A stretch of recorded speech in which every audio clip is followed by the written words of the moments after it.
welcome to 500 Open Tabs. I'm Kaveh Taherian. And I'm Hannah Hillam. Welcome back. Welcome to the show 500 Open Tabs, which I just said a moment ago, but you know what? It bears repeating. I could say it 498 more times if you'd like. That's what all this episode is. It's just called 500 times to say 500 Open Tabs. Open Tabs. This is quickly becoming the greatest introduction we've ever had to any of our episodes. Nothing's worse than the one where you immediately started talking about sharding. And may I remind you that was 2 weeks ago. Okay, yeah, it was all right. It was all right.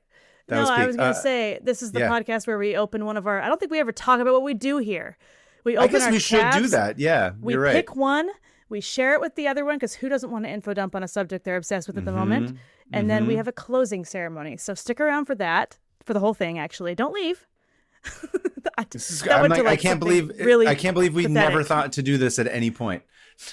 We're 113 episodes into it, and we should have actually told everybody what we're doing at the beginning of every episode.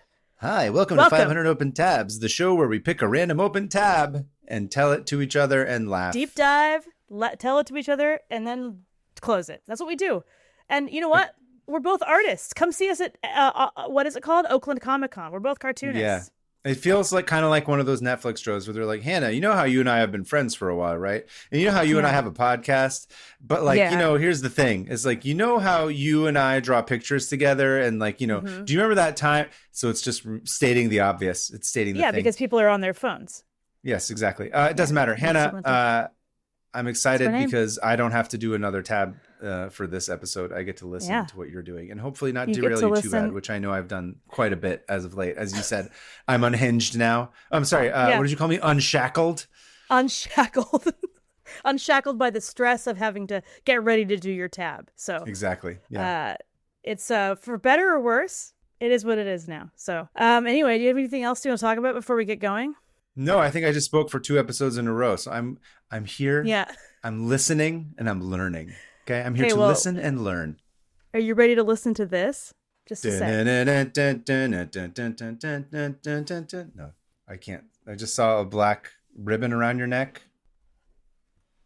Are you playing the saxophone? I'm going to play the saxophone. Okay. I'm going to attempt to play the saxophone. Okay. It's been a long time. I don't know why this is happening, but sure. Do you need accompaniment? Should I bring a guitar? Like, what's happening? No. Okay. We're doing this. I'm going to attempt. Don't even tell me what you're going to attempt. Just play it. Okay. Hold on. Is it? Okay.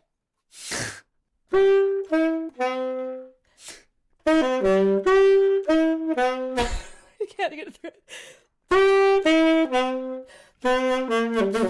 This is where it falls apart because you didn't write it down. You just made a song and then deleted the original file. Why? I didn't delete the original file. I don't know music. I can't read it. I can't read music. I could just tell you the melody. Dun, dun, dun, da, da, da, da, da, da. A lot of people don't know how to do this.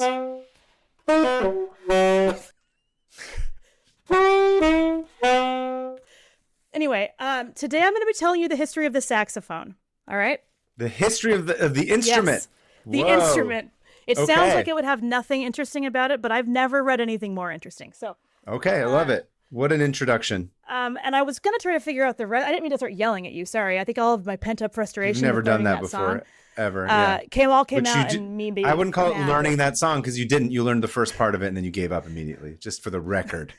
I definitely did. So my dream is to actually learn the rest of that and play it and then have Alyssa put it as the opening.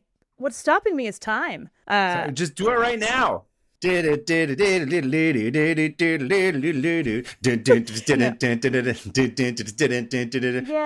the part that gets really tough. Hold on. I just want you to look that I have transposed it. Nicely done.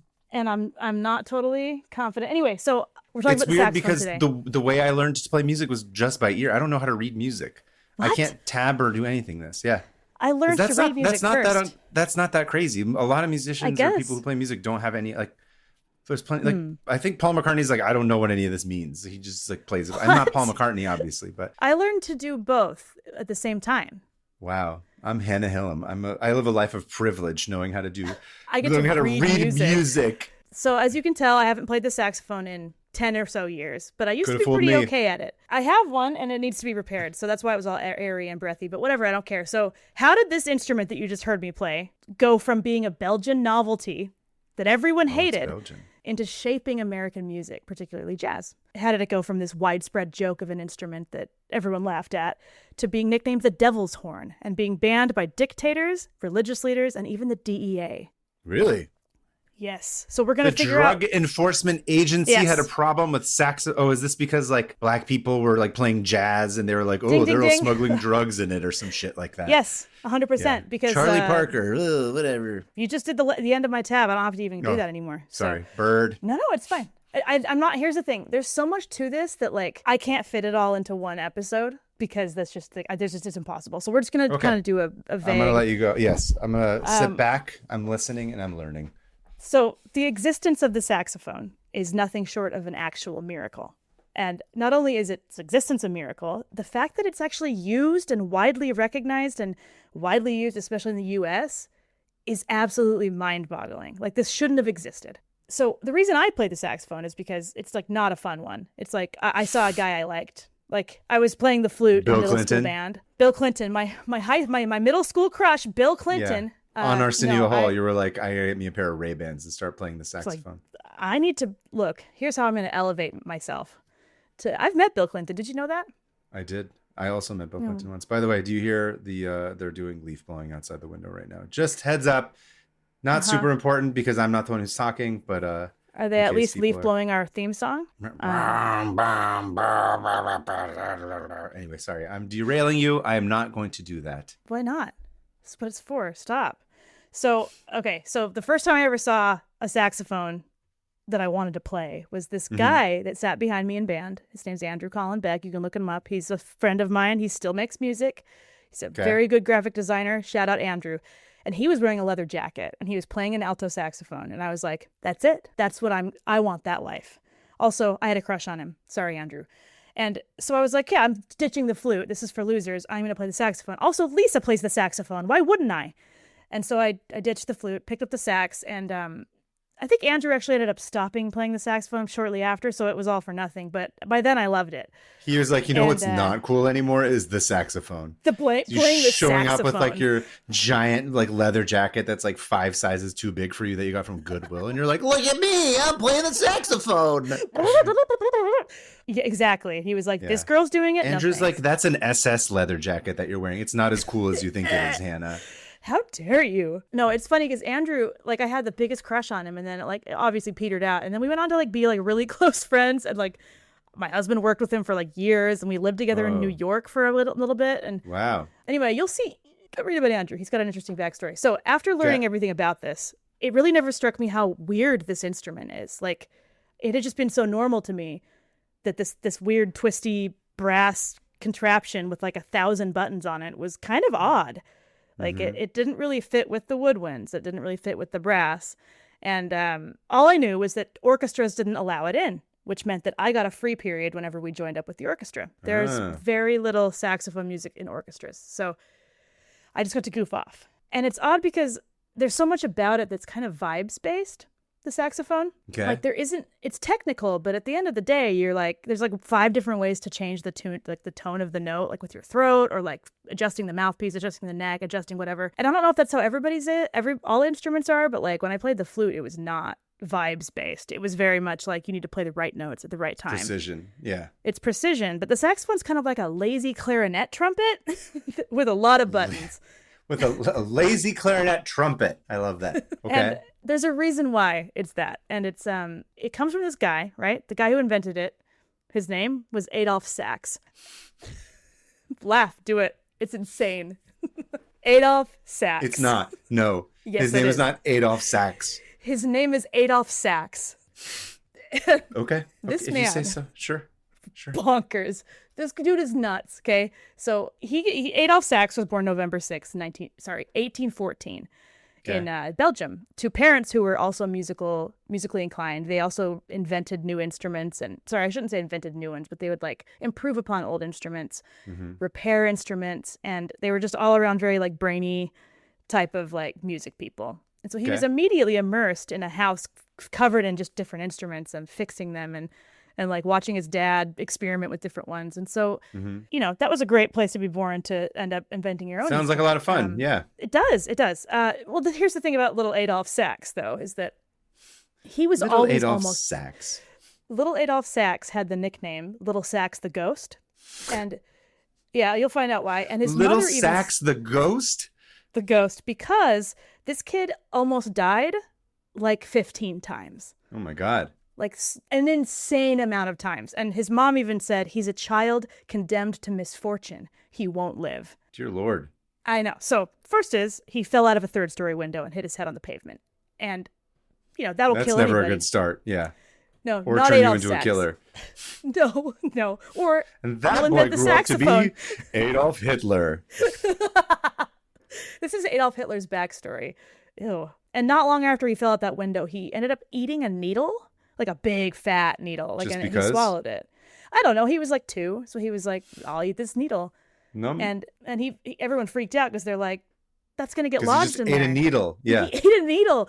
This head injured kid, like brain damaged kid, just ate a needle. But he passed it, pooped it out without complications. So everyone's like, "Phew," I guess. And still around the age of 3, he also like at one point saw a bowl like full of white liquid, and he was like, "That's milk. I'm gonna drink it." No. It was not milk. It was sulfuric acid. Jesus Christ. His dad had been using it to clean instruments, and he just starts drinking diluted sulfuric acid. Are you okay? Are you like gonna die? Just drink. What happens when you drink sulfuric acid? You die. Yeah. How did he not die? I don't know. Did he pass it, or did he just throw it all up? I think he threw it all up, but he definitely like was sick for a while. Yeah. And then his windpipes were very clean at that point. Yeah. Like, my vocal instrument is perfectly clean, father.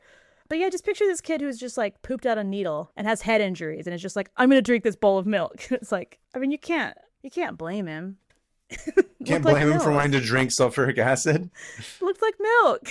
Yeah, that's true. I mean, but here's the thing: once you sip it, you should be able to tell that it's not milk, right? Like, right. Did he drink the whole bowl? No, I don't think he drank the whole bowl. Okay, so it's like one sip and then he threw it all up or something. Yeah. Okay. But it was enough to make him very sick, like throwing up and very ill. And his mom was like, for sure he'll die at this point, right? Yeah. There are stories of him surviving serious burns from falling on on a stove, like a hot stove. And also gunpowder explosion ended up giving him a bunch of burns, and I can't really figure out anything else about this one. What is the home that this boy grew up in? What is the deal with his parents? What's he doing? How he's like, did he grow up? Was he raised by Wile E. Coyote? Like, who the shit has this much stuff in their house? Adolf Sax's mommy and daddy, apparently. Oh, yeah. He got into the old sulfuric acid bowl right before he got into the old, like, gunpowder, I don't know, like, barrel mozzarella of stick. Yeah. Tonight we're having gunpowder pasta. Yeah, apparently. So, yeah, after getting burned by a gunpowder explosion, like I said, I couldn't really figure out why he was near so much gunpowder or why it exploded and why it even happened. And then once he fell asleep in a room, by the way, he's still a kid. Yeah. He's still a kid. Someone had just varnished all the furniture, and he fell asleep in the room where the furniture varnish was drying and all the doors and windows were shut. So they got to him narrowly before he asphyxiated on the air. Poor kid. Yep. And just think, if this kid had died, we'd never would have had the saxophone. So another time he was hit hard on the head by a cobblestone brick. And again, I'm not sure how he was getting bricks thrown at him and why. But he like fell into a coma, and they're like, this kid's not coming out of this. And of course he just woke up and was like totally fine. Well, it's a miracle that he became the inventor of the saxophone and not a serial killer. Yeah. Or I don't know, maybe he's both. Maybe. Yeah. Look, I pray whenever I hit my head that it'll just result in me being an insane musical genius and not a murderer. Yeah. So those were just his childhood injuries, because I'm not even getting into the part where someone tried to assassinate him because they hated the saxophone so much. And somebody else burned his saxophone factory down because they hated the saxophone. Dear Lord, I didn't realize there were so many saxophone detractors. So many. Why? What are they? Why? What? It's like an illogical thing to be so mad about. They were furious. I'll get to why, because this guy. I know. Nowadays, it's like, it's just a saxophone, but at the time, everyone's like, you're a monster. This is an abomination. Why would you ever bring this into existence? And angry rival musicians were always like trying to kill him. He's just not dying. He also got lip cancer at some point, which is so poetically unjust, you know. It's just, but then he like somehow miraculously cured it with some random herbs. And I'm like, sulfuric acid. It was the bowl of sulfuric acid that actually got it to go away. Drink some sulfuric acid, put a little bit of gunpowder on your lips. Yeah. Bada bing, bada boom. Worked every Sit time. in a room with, what is it? A bunch of paint fumes, varnish fumes, and then that'll all... Don't forget to fall out the window. Don't do any of those things, by the way. Yes, and then that's how you top it all off. Yeah. By the way, I was going to ask. Stage of this. Yeah. I totally forgot to ask. I was going to ask at the beginning. Did you ever play any instrument in band or in anything in high school? Were you ever made to choose one? Are you talking about like in school or like at school age? In school, I never played like, I wasn't part of band or like orchestra or anything like that. How'd you get away with that? What about like choir? They let you not do that? Yeah, it wasn't mandatory for us to do choir or anything like that. I did art. I think my art class was, and journalism is what fulfilled my like whatever art requirement or something. I see. But I didn't do theater. I didn't do any of that stuff. I was on the journalist and art class. Although I did play, as I've mentioned before, in a bunch of bands. And I sang for bands. And that's how I learned how to play guitar. That's right. And I learned how to play basic beats on the drums and, of course, some bass. So I can play bass guitar and drums, not very well. I can play the guitar best out of all of them, but I can hold a beat and I can play a basic bass line. And that's just from being in rooms with bands. Like Logan, as I mentioned before, is just like learning how to write songs and just being in a band room. That's basically where my musical education was. That's why I don't know how to read and write music still. I can barely write it. I don't know. It was actually really surprising when I got the saxophone out again, where I was like, all the muscle memory is fully still there. Oh, yeah. It doesn't really go away. I don't know what note I'm playing, but I know that note matches up with these fingers. And it was kind of crazy. I was like, I wouldn't be able to tell you. Anyway, and same with like all of like the embouchure and everything and how it all, I was really blown away. I was like, it's been so long, like maybe almost 20 years, but it doesn't really go away. But I've heard you play guitar. You're good. Thank you. I think I will. Where'd it go? Oh, it's on the floor. Thought I lost it for a second. So there are a lot of jokes about how maybe time travelers were going back in time and trying to kill the wrong Adolf as a baby. Or maybe a time traveler really didn't want ska to be invented, which is probably more likely. I was going to say, that's actually, okay, now I'm on team killing saxophone player. I know. Sorry, everybody. You have to kill jazz, too. Yeah. In order for ska to steal from jazz. Whatever it was. Ska in the 90s is what I'm talking about. Like the ska that I grew up listening to, the contemporary ska that I grew up listening to. I'm like, no. Real Big Fish. It's a bunch of really religious people, like, isn't it? Am I going to die? Are you going to kill me? Like, I feel like it could easily turn into like some sort of mob, like Real Big Fish listeners. Yes. Yeah, they all are religious, aren't they? What's with that? What is it? Ska music, that's, again, I always say this, like there's always some other reference to it, but somebody else made the joke where like ska music is what a 13-year-old hears when he gets a plate of mozzarella sticks.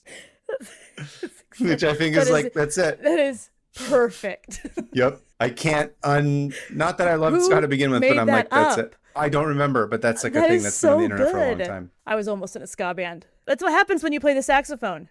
It's like, you want to be in my band? Oh, is it a ska band? Okay. I'm glad I didn't. I would have been a different person. Skanking. Oh, could you imagine?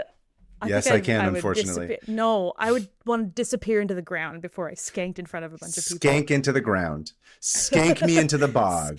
Skank me in the wood chipper. Yes. I did like jazz, though. I was in jazz band. That was fun. Anyway. What kind of jazz were you playing? All sorts. Mostly of them? All jazzes? All the You're jazzes. like, I played all the jazzes. There wasn't... My band, the director was not into like honky tonk like big band stuff. He was into like the Duke Ellington and Miles Davis and stuff like that. And we'd play a lot of stuff like that. I wish I remembered the names. That's my problem. Is like if I heard the song, I'd be like, I've played this. Okay. I got really. And then my grandpa. I always forget my grandpa's a jazz musician. Like I forget that almost every day. Like wait, what? Anyway, per trumpet. I'm getting distracted. I'm sorry, John's wife. So whatever it was, time travelers preventing the saxophone from being invented, or people getting the wrong Hitler, or the wrong Adolf. Little Adolf Sax, the ghost child of his village, lived long enough to say, hey, what if I invented the most unhinged series of instruments known to man? Love it. Or like took a brass instrument body and combined it with a woodwind mouthpiece. What if I made 9 of them? What if I made not just those 9, but I made all sorts of different saxo instruments, like the sax horn and the sax tuba and the sax trombone. Sorry, the sax tuba? Yes. You want to see a picture of the sax tuba? Yes, I very much would like to see a photograph of this. This is one of the sax tubas, and it is unbelievable. Are you ready for this? Yes, I am. Whoa! This is like 30 feet tall. It's like 18 feet tall. That's one of them. He always did like, the thing with Adolf Sax is that he always made like 10 versions of them in just different sizes because he wanted to see which one would sound the best. So the idea for the Frankenstein's monster that would become the saxophone didn't just come out of nowhere, though. So he grew up playing the flute and the clarinet. Okay. And those who play the saxophone know that the saxophone fingerings are the same as the flutes and the mouthpiece is the same as the clarinet. So it makes sense that he would be like, I'll use what I know. Let's combine the two, yeah. He decided when he was 19 that the bass clarinet sucked and that it needed to be made better. And that, he's like, this thing sucks. So he made a different one and redesigned it to improve the tone. And it was like this new 24-valve newfangled clarinet, and he patented it. And everyone's like, what are you doing trying to mess with something that's established? And he's like, okay, fine. Let's have a clarinet off. We're going to have a duel. We're going to have a clarinet duel. And I will play my clarinet, and you'll play yours, and everyone in the audience will decide which one's better. Let's just say that now everybody uses his clarinet. So he completely redid the clarinet, and everyone loved it. So he had a clarinet duel with that guy, and we got that. He also went on to it. I'm just going to say this before you go on. The driest competition that's ever happened. Can you? Oh, just everyone's so just like dry. Yeah, nothing sexy about that at all. Totally unrelated. I just got a text from Dr. Kavahoda now saying he's listening to the Noruz episode of the Kava Blacksmith, and he goes, I have to say I'm feeling misrepresented by this. I've never prescribed eating brains in public. Oh, yeah, we did tell him that. We did say that he's the only doctor we know. He's the only doctor that the podcast knows, so he would be the Sorry, in I just public. Thought you enjoyed that. Yes. Yeah, I was going to say, that's a HIPAA violation. You've definitely told me to eat brains. Okay, where was Continue. I? Sorry, the dry duel off. The dry duel off. So after that, he was like high from like the cheers of people clapping for his instrument he made. Speaking of tens of listeners, yeah. Right. No, there was dude, that's the thing. There was a crowd. Really? This was in Paris. Yes, this was in Paris, by the way. He moved to Paris, and it pissed everyone off there, too. They're like, what are you doing here with your newfangled inventions? And he's like, how about this one? So bizarre. It seems so asinine. Like, it's just stupid. Okay. Sure. Sorry. Yeah. Continue. You're just going to get more annoyed. I'm not even annoyed. I'm just baffled by I'm just like, this is there's famines happening. Like, people are getting like massacred and like genocided and shit. I'm like, the saxophone? That's the thing you people are really upset about? A different clarinet? Jesus Christ. So then he got all high off of this, and he's like, I'm going to invent every version of an instrument, but I'm going to put my name in front of it. So sax horn. Brings out the sax horn, which looks like a trumpet with like this elongated freakish bell. Then he invents the saxotrombone, which is just like a trombone, but way more complicated. And then he's got the sax tuba and the bass sax horn, which is the one I showed you. The sax tuba is a smaller version of that. All right. Okay. And whatever brain chemistry got addled up when he hit his head 8 times really did make for an amazing, unrelenting, insane inventor, because he was just like, I'm not just going to make one new instrument. I'm just never going to stop. Yeah. And all of these failed. Everyone was like, we don't want this. No one wants these. A saxotrombone? Why? So he's like, but it's a trombone you can play with a reed or like a mouthpiece. By the way, I should have explained. There's brass, and then there's brass instruments, and there's reed instruments and woodwinds. And woodwinds are called woodwinds because they use a reed to play, or they're made of wood. Anyway. Or they're made of wind. Or they're made of wind. Invisible wind. All the colors of the wind. And then during the Crimean War, so at this point, I got ahead of myself. He's trying to sell these to different orchestras, and they're like, we don't want these. And he ends up inventing the hold on, let me go back. I forgot. Okay. And the crowning glory of all of his inventions is a Dr. Seussian contraption called the 6-piston trombone. All right. Okay. I'm gonna send you a picture of the 6-piston trombone. Absolutely bonkers. What the shit? You know what this looks like? This looks like what? You told AI to like imagine a trumpet without like the LLM having fully seen enough pictures of a trumpet. and then it spits this out because it hasn't quite learned what it is. It's like the equivalent of 6 fingers on a hand because it doesn't quite understand it. That's what this looks like. It's what exactly. And up is down, down is up on your hand. Yeah. So go to the YouTube to see that. And then he invented the saxophone through all of that, and he called it the saxophone because phone means voice, and it sounded a lot like voice the of human sax. Voice. Yeah. So, and this was his like glory. He's like, this is the most perfect instrument I've ever invented. Everyone's gonna love this. Everyone needs to like worship me. And he's like at this point living in Paris and making saxophones and trying to sell them to like orchestras and stuff and be like, check this thing out. And they're like, ew, what is that? Like, I don't want that. Yeah. And but the thing about a saxophone is that it brings this crazy like brass sound with like a very delicate, I don't know, like a whispery aspect to it. So it has like this really powerful sound while also being delicate. And he's like trying to tell everyone that. They're like, it bridges brass and woodwinds perfectly. And everyone's like, it's an abomination. And he finally ends up selling it to the French military band. And they're like, yeah, this thing is loud. Great. This is perfect. And he also was like, I have some other inventions for you if you want to see them.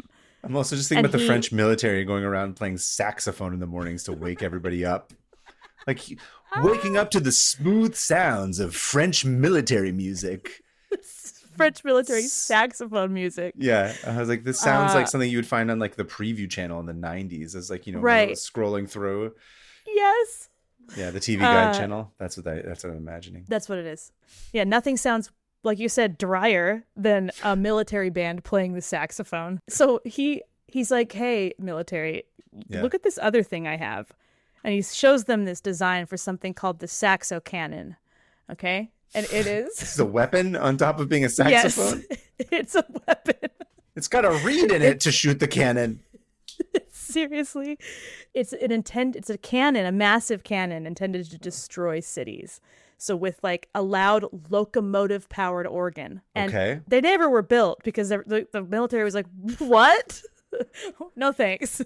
And keep on dreaming. It would fire half-ton round shots trying to destroy average-sized cities. And then he also had the saxotonere, which is an engine-driven organ, like I mentioned. And it was designed to be so loud that it would like shatter everybody's ears in Paris or wherever they sent it. So they were like, okay, we'll take your saxophone, but we don't want your saxo cannon, okay? Yeah. Get out. And at this point, everyone's trying to kill him because they all hate the saxophone. They're like, stop trying to sell us this piece of crap. It's an abomination to music. It's an insult. And then people started buying it, and they're like, wait a second, you're getting all the money from this. So everyone started trying to copy him, and he's just embroiled in like patent lawsuit. This guy can't win. He can't win. And he's like, I've been shot at. And now everybody wants to steal the design I made. Anyway, we're going to leave Adolf to his patent lawsuits because he does do them for the rest of his life and dies impoverished, which is sad. Poor guy. But because Thanks, of the Thomas military. Edison, probably. I know. Probably. Actually, probably. Thomas Edison's like, guess what, guys? I have this cannon that can make really big noises. Saxo cannon. Yeah, it's really good. Let's go ahead and patent that. Let's go patent that. So while this was all happening in Paris to poor old Adolf, that doesn't sound, I don't like it. Poor people named Adolf. That sucks. Anyway, that was a family name up until 1920 for us. Did you know that? I believe it. Yeah. Then your family moved to Argentina. In the 40s, I remember. Yeah. And it became Adolfo. Yeah, you know? Yeah. So while this was happening in Paris, the saxophone made its way over to the States by way of Louisiana and the French military. So it didn't catch on. It kind of had the same reaction in the States where it's like, people liked it, and some ensembles were like, sure, we'll give it a try. We'll write some music for it. But most people were just like, I don't know what to do with this. What do you want me to do with this? Yeah. And so it led to this influx of unused and rejected saxophones. This makes perfect sense. Out. Yeah. I see and this, so they were then picked up by who else but disenfranchised Black musicians in New Orleans who weren't allowed to perform in performance halls, weren't allowed to actually, so they were these Black musicians who were like, there's this huge, rich music scene there that, in the brothels and the cabarets and stuff. So this instrument, which looks insane and sounds insane, they're like, well, no one wants this? Yeah. Okay. And they pick it up, and that starts what I think the saxophone was truly invented for, jazz music. Yeah. And people went crazy. They were like, this is amazing. And it blossomed into the jazz age in the 1910s and 1920s. And it wasn't just these cabaret halls anymore. It wasn't just these brothels anymore. It started spreading around, and especially Black Americans who ended up moving to Detroit and the Rust Belt states during the Great Migration. They brought that with them. And a bunch of white musicians were like, oh, this is kind of cool. Yeah. Let's invent big band. We'll take it from here. Yeah. Okay, fellas, let's invent big band music. You're doing some good guitar stuff, too. That's interesting. Interesting. Oh, what's this lady doing over here with the guitar? Okay. Yoink. Yoink. I would say classic. Yoink. Just the classic yoink. Classic white yoink right there. Yep. And so they started being like, check out. I think it's a really good term. Classic white yoink. Yeah, that's what we're going to say now. It was the victim of the white yoink. Yeah, the victim of the white yoink. Yoink. Yoink. Yoinks and white. Sorry, continue. Yoinkies, like the Yankees. Yoinkies. So white people discovered jazz music. These Black musicians were like, "Wait, sorry, what? That was our thing. Yeah. Like we've been doing this for 20 years, and now you guys are catching on." And it didn't stop them, obviously. Like, look at literally any jazz ensemble from that time. It's there's no comparing between Black and white musicians at the time. It's like they're just apples and oranges, but one of them did steal from the other one. It's like apples and oranges if the oranges stole from the apples. You know what I mean? Yeah. This is the first time and last time it's ever happened in American music. Okay. So you know, we learned from it. Yeah. Learned from it. So jazz music, it turns into the Jazz Age, and with the Jazz Age comes Prohibition, and they start forming these new government committees to try to oversee people buying and selling alcohol. And that also goes over into buying and selling drugs. And so the saxophone and jazz music and Black people all got lumped together into this kind of it's just so crazy, this would never happen now, into a criminal, into lumping them all into one big criminal organization. So it's like where there's saxophones, there's those scary Black people, and there's scary drugs. And we're going to end all of it. And so the DEA actually had becoming a way to absolve people of the responsibility in the way that they played into that as well with Prohibition. It's like, Prohibition, that's not just me. I was seduced by Black jazz music. It's not real, right? It's like it's convenient for them to steal it when they can to make money off of it, but then as soon as someone gets in trouble, it's like, oh, no. Black people seduced me. And that honestly was like words they would use, or like, well, that's just too sexy. Yeah, like this instrument is too sexy. It's corrupting the white youth of America. And we have to put an end to it. I'm glad that was the only time that ever happened in history. It's such I hate it. White yoink. But of course, as we all know, that didn't stop anybody, because it's like, we're playing our music. This is our music. And as one person, Sonny Rollins, who is a legendary jazz saxophonist, me too, he said, jazz is really a Black art form. And he went on to say that it almost represents the spirit that it's trying to capture. So it's like this extension of the Black American voice at the time that was going so against all the societal norms that it scared everyone to the point of being like, we have to put an end to this saxophone. And so it was banned in certain areas, and jazz became so popular that it went all over the world too. So other places were picking this up and being like, this is the best music that's ever been invented. We're all about it. And which led to then Hitler being like, ooh. The other Adolf being like, I don't condone what the previous Adolf did by inventing this. But like, I don't know if you guys knew this, but Adolf Hitler was really racist. And so he was like, I don't want this here. Hannah, look, we can't just make blanket statements like that. I know. Okay? I need to be a little more detailed about what I really mean by that. Listen, it's just a different perspective, okay? We need to reach out to each other and understand what our point of views are. We can't just call everybody a Nazi, okay? Just because Adolf Hitler invented Nazism, I can't even do this dumb joke. I'm going to stop and let you keep going. Yeah, because it just doesn't feel good. Yeah, it doesn't. And there was this wonderful, hang on. Oh, of course I forgot it. But so Germany then started being like, because if you think about Weimar Germany, they were really into the Jazz Age, like really hit them hard, which was another reason why, we did that episode about the LGBTQ in Germany at the time, where these underground speakeasy jazz clubs style stuff was really popular among artists. And Hitler was like, ew, too sexy. I would never have sex, nor would anyone have sex with me. I only have one testicle. It's symbolic of the avant-garde and whatever's the most progressive and new. And it's there's symbolic, nothing that fascists hates more nope. than something new and something unbridled that is not rooted in tradition. Its only purpose is to sort of bring in something that has not yet existed, because that's the greatest threat to fascists, who demands everything be structured in the way that they want it to be. 100%. That was perfectly said. And saxophone music and imagery and jazz music started to be considered degenerate music, degenerate art. And I'm going to send you this propaganda poster that Germans put up, and it's pretty offensive. Yeah.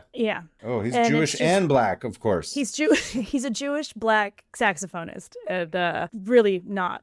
Anyway, so Germany. Entartet music? What's entartet? It's degenerate music. And they put these up to, tell everyone, like, this isn't what fascists listen to. It's not what Germans listen to.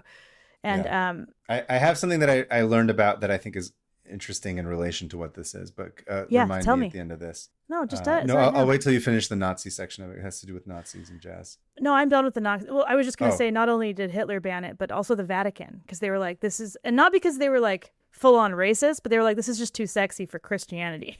And they said it was the devil's horn. So, which sounds so cool. The devil's horn. The devil's horn does make me want to listen to it more, honestly. I know.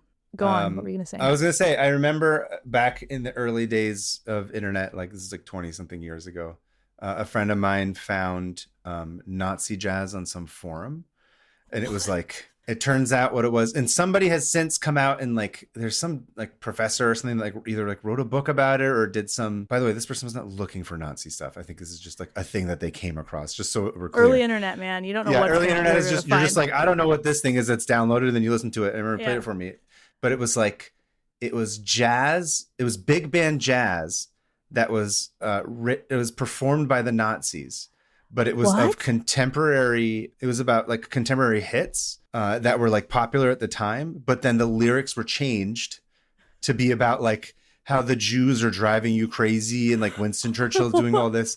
And it was like beamed into like across like radio stations meant to go for like English. It's crazy when you hear it. I remember thinking at the time, I was like, oh, and this is sort of, I remember thinking like a lot of, I'm having a realization right now, but like a lot of, I think why I understand how corrupt media can get in terms of propaganda, which is why like a lot of what's happened over the past 15 years was like not surprising to me, was hearing this music at the time that I did, because I remember thinking, I'm like, I've never heard of something like this before. And it's almost like if you were to just listen to it, you're like, oh, it's like cheeky jazz music of like, da, da, da, da, da, right? Like you can, it's big band, it's like catchy and it's covers. And then all of a sudden you'll hear that it's really scary when you listen to it. And then they'd be like playing this big fun song. And then you'd hear him like lower his register. It'd be like, the Jews are telling me, blah, blah, blah, blah. Winston Churchill has, it's almost like subliminal messaging kind of shit. It's terrifying. It's like, you like jazz? Terrifying. Here's some jazz. Right. But it's like, meant to, it's warping something beautiful. Yeah. It was really, obviously it's disgusting, but it was like the extent to which people will go to try and radicalize you and manipulate you is not always in the most obvious way that you think, right? It could be these things that are like slipped into this other little thing of like, oh, here's some jazz tunes that like, maybe here's a couple of messages about it. So I just thought it was funny when you said Nazi jazz, I remembered that. So the idea that they banned it, but then they're still secretly also recording these jazz standards and then, playing it on the radio and then like making sure that it goes to like England and stuff so that people can maybe be like, you know what? Winston Churchill is a Jewish sympathizer. And like this song has made me feel like as like a weird way to try and, it's crazy. It's crazy. Like I said, I remember hearing somebody talk about it like 20 years later. But I thought it was fascinating. Open that tab, dude. I want to hear about that because it is one of those things where that is what we keep talking about fascism on here. But it is one of those things that it will, those ideologies will absolutely destroy beautiful things inside and out.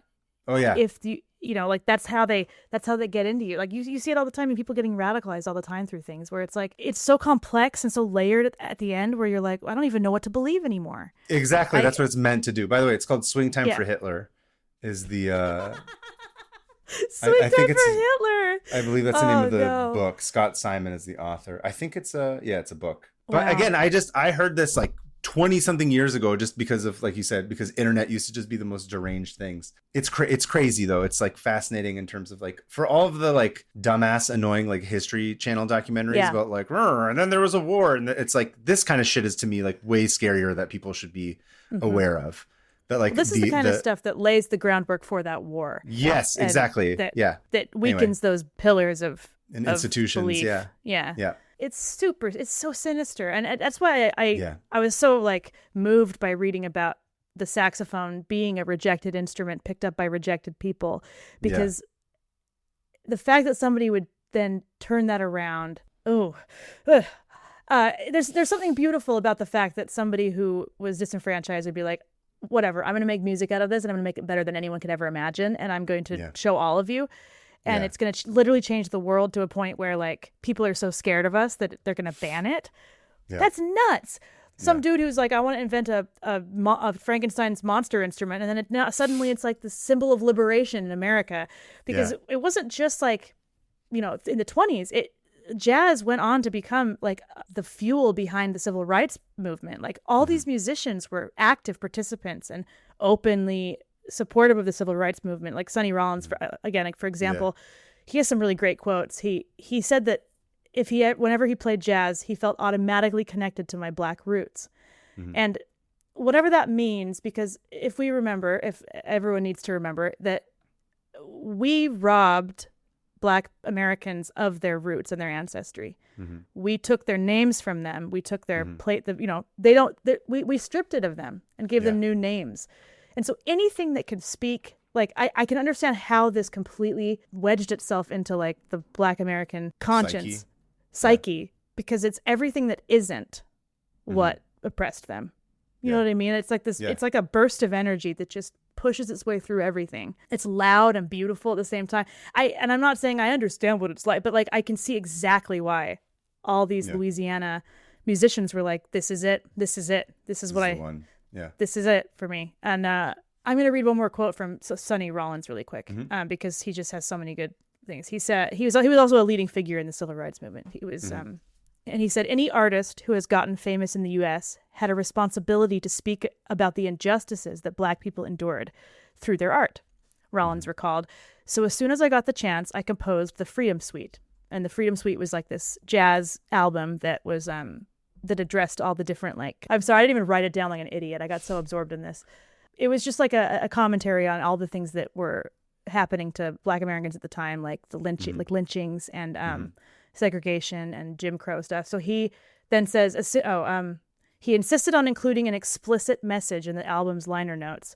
How ironic that the Black American, who more than any other people can claim America's culture as its own, is being persecuted and repressed. And I think that really does sum it up, where it's like, don't tell us how to play this instrument or any of these instruments. Like, screw all of you. This is ours, and then we're gonna push through with it. And I thought that was beautiful. And I love that this stupid instrument that everyone made fun of was absolutely revolutionized and like used as a symbol of liberation in the resistance. end. Anyway, then after that, it became way more mainstream to play the saxophone, because suddenly all these white bands were like, me too. And it's like, great. Everyone should be able to play whatever. And I'm glad that it's like a very safe space now for everybody to play. But we can't ignore the fact that we thought this was literally the devil's instrument, and that we needed to stop Black people from expressing themselves in any way. Anyway, that's the saxophone, dude, and that's how we have it now. And now I somehow play it still, and Bill Clinton plays it, and like you and Bill Clinton, two peas in the pod. Bill Clinton, I love it. The only saxophone players that matter. Anyway, that was kind of got messy at the end there, but no, I love it. That was awesome. I hope that came through. I did not realize. Admittedly, I never thought to even look into the history of the saxophone, but same. I love that it was, as you said, something that a crazy person made. And then it was sort of reborn in America with people who were looking to find an identity themselves, and that's cool. I like it. It's very fun. And I really do think it found its home. Like, it went through so many like iterations of like military. No, that doesn't work. This no, and then it's like no, jazz makes sense. It's awesome. Anyway. I loved it. And I do want to say. I was going to say I do want to say that was very rough telling of it. Like had to stop myself from going deeper into Adolf Sax's story and deeper into the Jazz Age. Like, but there are, maybe I'll come back to the Jazz Age, but it's like, it's fascinating how it all went down and the history of that. So like, there's plenty of podcasts I found on it that I ended up just listening to because I wanted to know about it, about the Jazz Age specifically. Yeah. And yeah.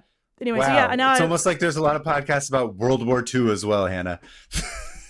Okay, I should say there's a lot of history podcasts specifically about the saxophone and how it influenced jazz in America in the 1910s. How's that? Okay, love it. Okay. Yeah. Anyway. Thank you for doing that. Yeah. I think you should play a sound. You should play something to close the tabs. I think whatever your tab closing. I'm sorry to jump ahead here, but I think you should have a little note of something, a little fill.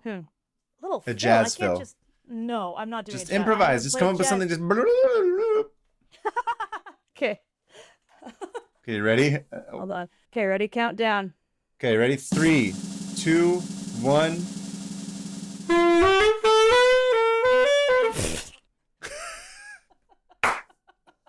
Amazing. Oh. Perfect. That was terrible. Are you kidding? No, it was incredible. You're gonna have to play our. Don't put it away yet. You're gonna have to play our rollout music too. I don't want to do that. Play us out. I don't know what that means. Okay, listener email. Is it Ole? O-L-E? Ola? I don't know. Ola? Maybe it's Ola.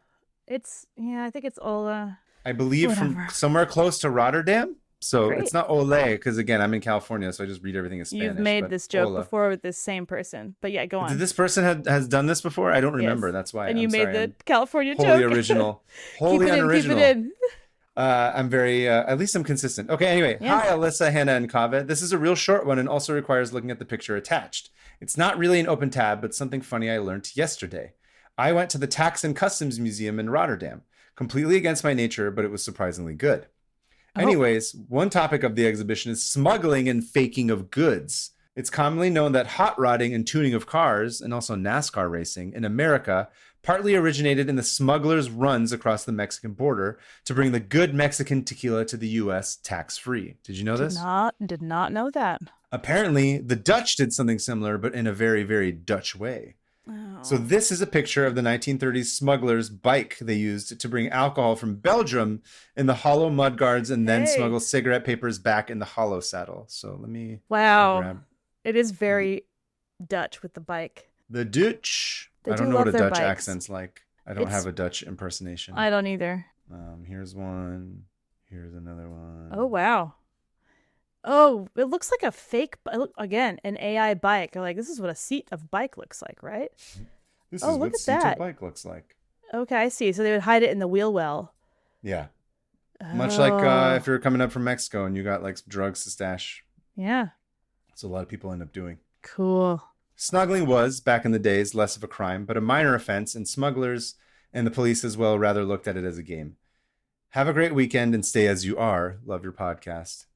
What did you say? Ola, and his pigeon called Secundus Nixon. I hope that's be real. True. Yeah. Awesome.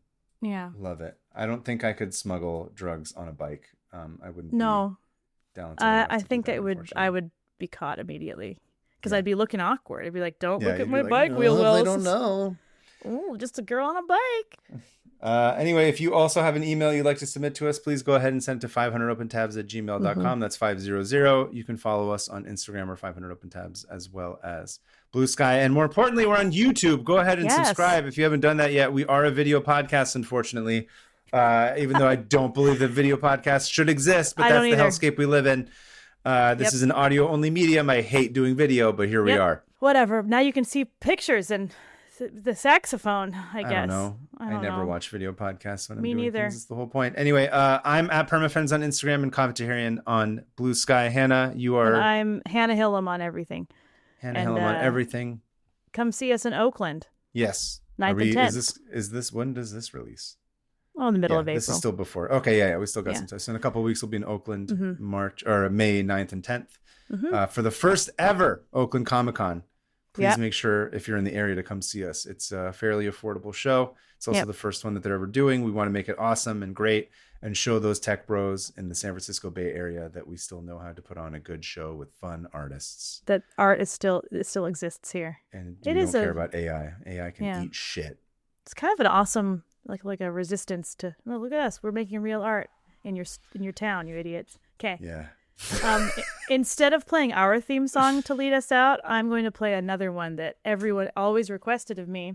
Okay. Because it's a natural thing to request of me, of someone who plays the saxophone, okay? Okay. Oops, hold on.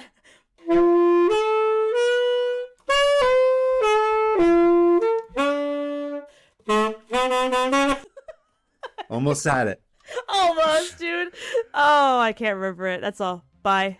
Thanks, everybody. See you at the Skundus Nixon saxophone toilet in the sky. I don't know. See you in the toilet sky. Yes. No. Free. Well, I was going to say, free the people of... Oh, yeah. Sorry. I was going to say, I can people smuggle drugs in here. Start over. Oh, yeah, you can smuggle drugs. Start over. Yes. No, it's fine. Thank you, guys. Keep the people of Iran in your hearts. Free Iran. Don't bomb kids. Yes. Yeah, don't kill kids. Thank you, guys. Hot take. Bye-bye. Bye.